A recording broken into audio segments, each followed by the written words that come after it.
When I was a kid, I was blonde. I'm now brunette, obviously. My family and I started seeing a shift in my hair color when I was just a few years old.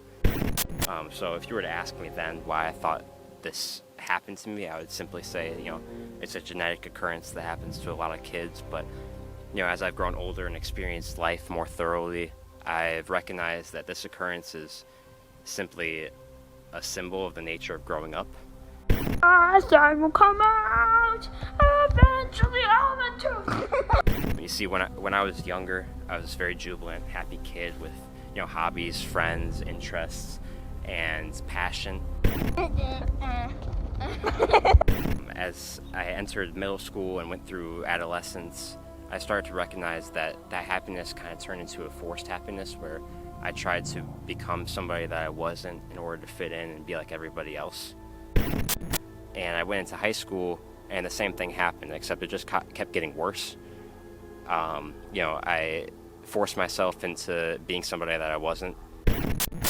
As I got older and continued to do this, I just kept forcing myself deeper into a hole of, depression and anxiety because I couldn't even recognize who I was anymore.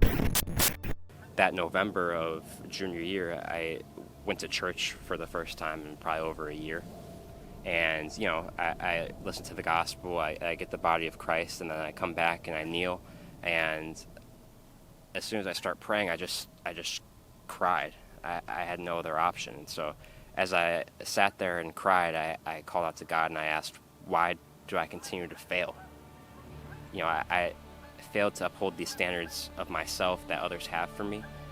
My grades were starting to drop. I was failing at all the sports that I wanted to succeed at.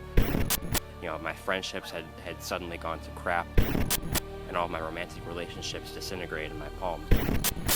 He called back to me. He said, "Sam, do you think I put you through hardships for fun? I don't have to fit in necessarily." And so I started reconnecting with the things that made me me. So I recognized that, just how I changed from blonde to brunette, each day we experience something new and we become somebody new. And that, no matter the hardships that we encounter, the way that we embrace them identifies who we are. Every day we grow up and we get an opportunity to change and embrace hardship and learn from it. And, we're not products of the past, but we're simply students of it. And the way that we grow identifies who we are and how strong we are, and the way that we make ourselves us. And so we're not blinded by struggle, but we're simply blinded. That's what I've learned.